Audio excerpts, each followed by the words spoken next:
नमस्कार दोस्तों, कैसे हैं आप सभी लोग। आशा करता हूँ कि सभी लोग बहुत अच्छे होंगे। मैं आज आप लोगों के सामने एक बार फिर से प्रॉपर्टी की बात करने वाला हूँ। Power of attorney. सभी लोग जानते हैं कि पावर ऑफ अटॉर्नी, कई बार तो लोगों ने फिल्मों में देखा होगा कि पावर ऑफ अटॉर्नी का कैसे इस्तेमाल करते हैं, लेकिन मैं आपको बता रहा हूँ कि पावर ऑफ अटॉर्नी दो प्रकार की होती हैं। नंबर एक, जनरल पावर ऑफ अटॉर्नी, और नंबर दो, स्पेशल पावर ऑफ अटॉर्नी। दोनों की बात करने वाला हूं मैं।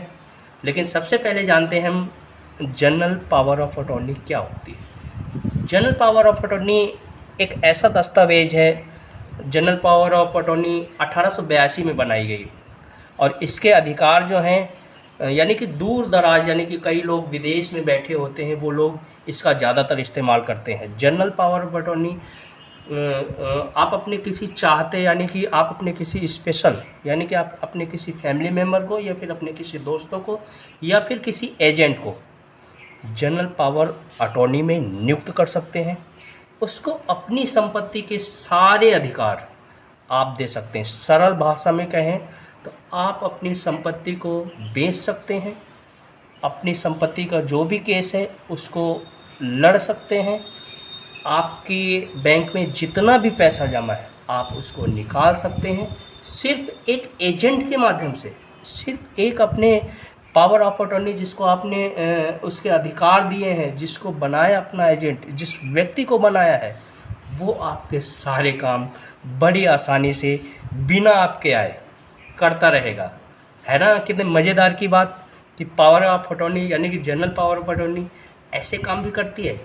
यानी कि वो आ नहीं सकता और उसके बैंक का पैसा भी निकल गया। मान लो उसको कोई ज़रूरत लगी, उसकी किसी फैमिली मेम्बर को या किसी को भी 10 लाख रुपए की ज़रूरत लगी, अब वो विदेश में बैठा हुआ है, कैसे?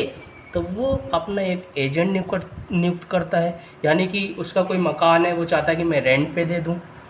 कैसे आएगा वहाँ से? वहाँ से अगर वो आएगा तो इतना तो उसका किराया लग जाएगा। इसलिए अपने मकान, फार्म हाउस, दुकान, बड़ी बड़ी जितनी भी प्रॉपर्टियाँ हैं, जनरल पावर ऑफ अटॉर्नी विदेश में जो भी व्यक्ति बैठे हैं या शहर से बाहर रहते हैं, किसी दूसरे शहरों में शिफ्ट हैं, वो लोग अपनी प्रॉपर्टी को रेंट पे या फिर अपने बैंक अकाउंट को, या फिर उनका कोई, कई बार क्या होता है कोर्ट में केस चल रहा होता है। अब हर डेट में भाई इतनी दूर व्यक्ति बैठा है, वो कैसे आएगा? उसको हर तारीख में पेश होना पड़ता है। तो वो अपना एक एजेंट नियुक्त कर देता है। वो जो एजेंट होता है कोर्ट की हर तारीख पे जाता है, साइन करता है। तो ऐसे काम करती है जनरल पावर ऑफ अटॉर्नी। है ना कितने काम की चीज़। समझ गए? कैसी लगी जानकारी मुझे?